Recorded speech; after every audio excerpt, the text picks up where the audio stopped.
In July 2024, detectives in Southern California made an announcement that sent shockwaves through the true crime community. After nearly 4 decades, they had finally solved a brutal murder that had haunted investigators since 1986. The killer? A man already sitting on death row for 13 other murders. A serial killer who once drove through neighborhoods selling ice cream to children while secretly hunting women at night. This is the story of William Suff, the Riverside Prostitute Killer, and how modern DNA technology finally connected him to a cold case that had remained unsolved for nearly 40 years. It's a case that demonstrates both the evolution of forensic science and the relentless dedication of investigators who never gave up on seeking justice for forgotten victims.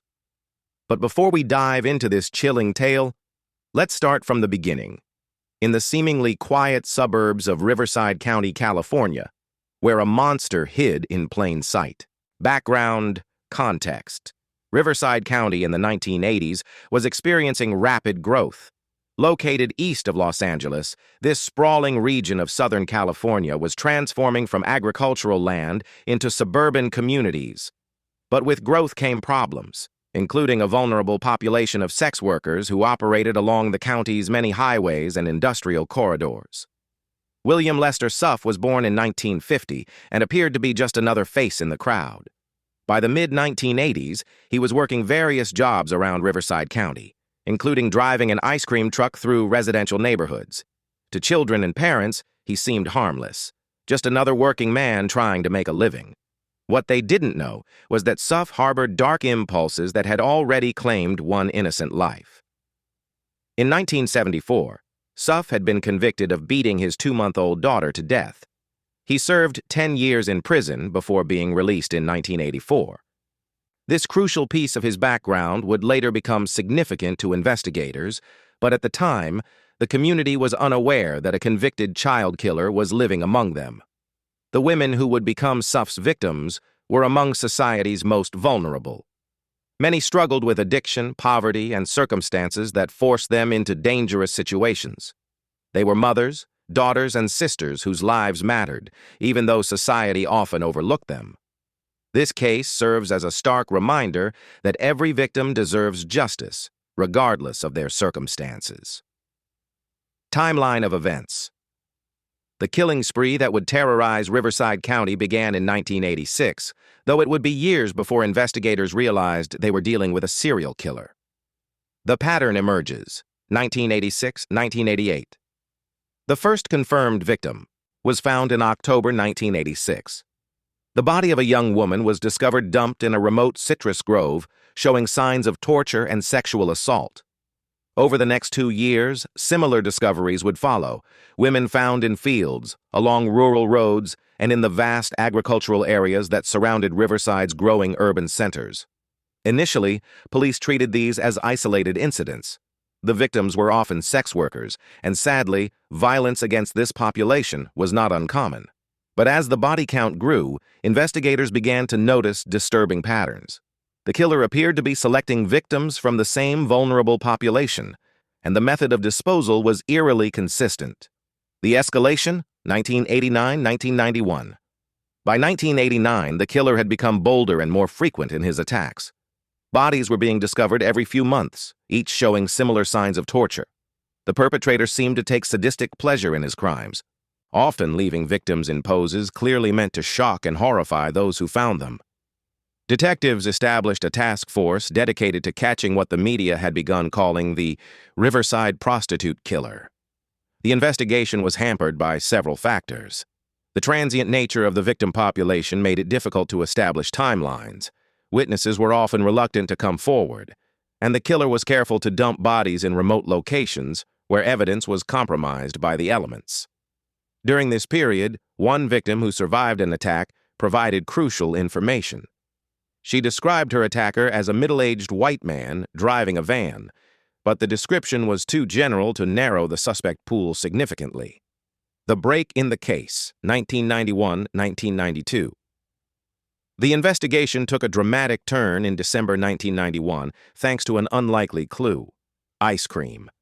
During a routine investigation at one of the dump sites, detectives found evidence that would later be traced back to Suff. but the connection wasn't immediately obvious. The real breakthrough came when investigators began looking at employees of local businesses who had access to vehicles and worked irregular hours. Suff's name appeared on several lists. He had worked for various companies in the area and was known to drive different vehicles for work. But it was a seemingly minor incident that finally led police to their suspect. In January 1992, Suff was pulled over for a routine traffic violation while driving his ice cream truck. The officer noticed something unusual in the vehicle, items that seemed out of place for someone selling frozen treats to children. When investigators later examined the truck more thoroughly, they found evidence linking Suff to multiple crime scenes. The arrest, January 1992. William Suff was arrested on January 9, 1992, initially on weapons charges. But as investigators dug deeper into his background and compared evidence from his vehicles to items found at crime scenes, the case against him grew stronger. DNA evidence, still relatively new in criminal investigations at the time, would prove crucial in connecting Suff to multiple murders. During the investigation, detectives learned the chilling truth about Suff's double life. By day, he was the friendly ice cream man who brought joy to children in suburban neighborhoods.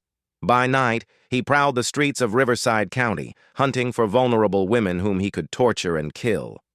The contrast was particularly disturbing to investigators. Here was a man who spent his days around children, presenting himself as a harmless vendor, while secretly being one of California's most prolific serial killers.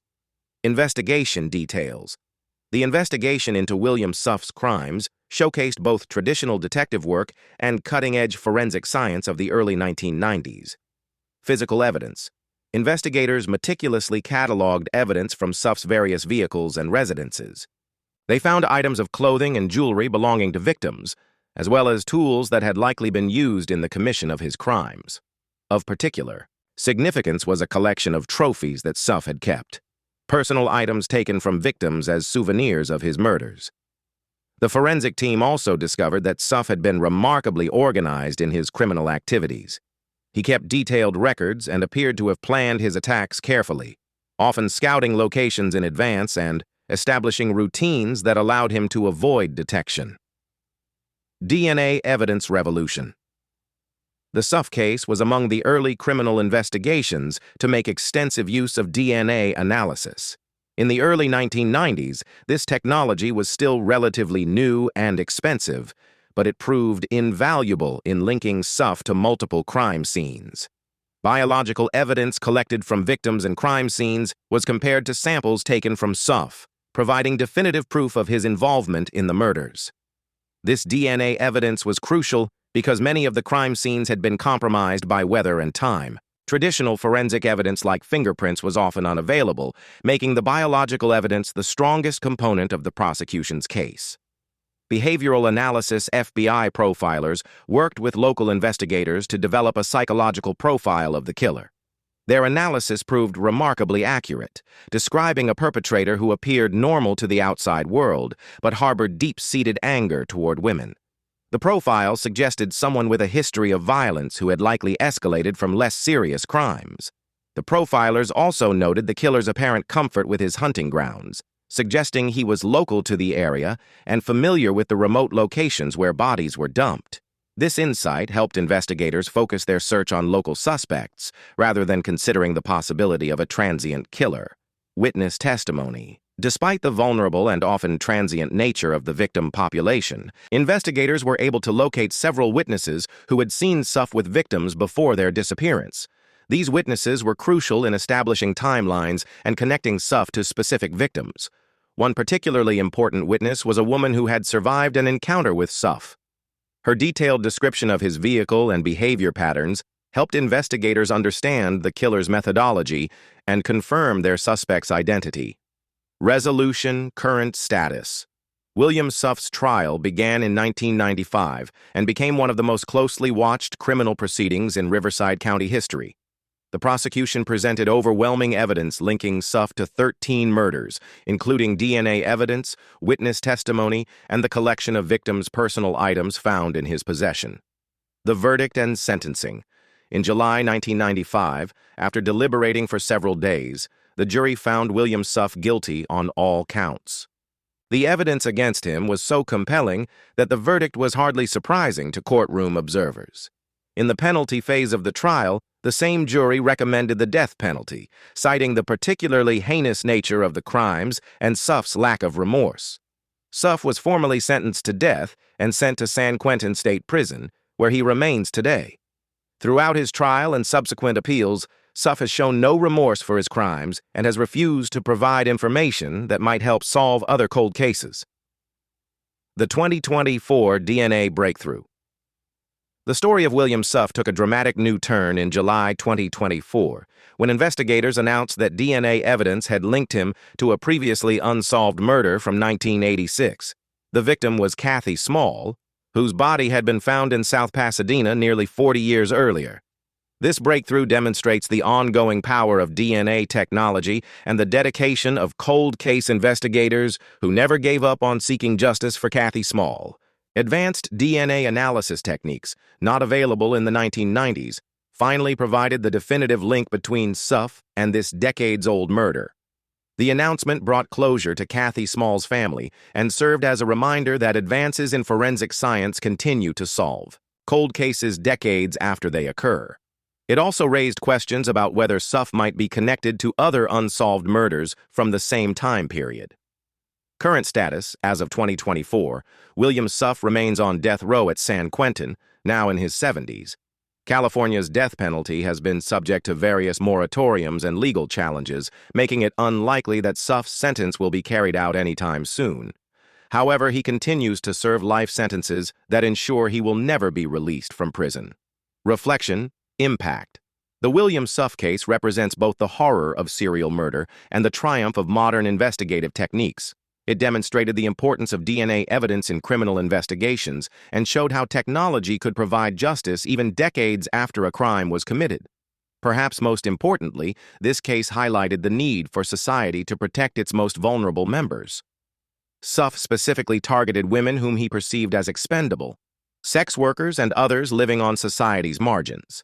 Their deaths served as a stark reminder that every life has value and every victim deserves justice, regardless of their circumstances.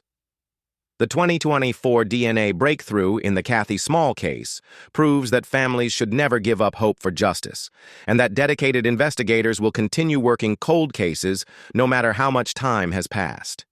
In an era of rapidly advancing forensic technology, cases once thought unsolvable are finding resolution, bringing closure to families and communities that have waited decades for answers. William Suff's reign of terror lasted 5 years and claimed at least 14 lives. But thanks to dedicated investigators and advancing science, his victims finally received the justice they deserved, and their memories serve as a reminder that no one should be forgotten, no matter how vulnerable they may have been in life.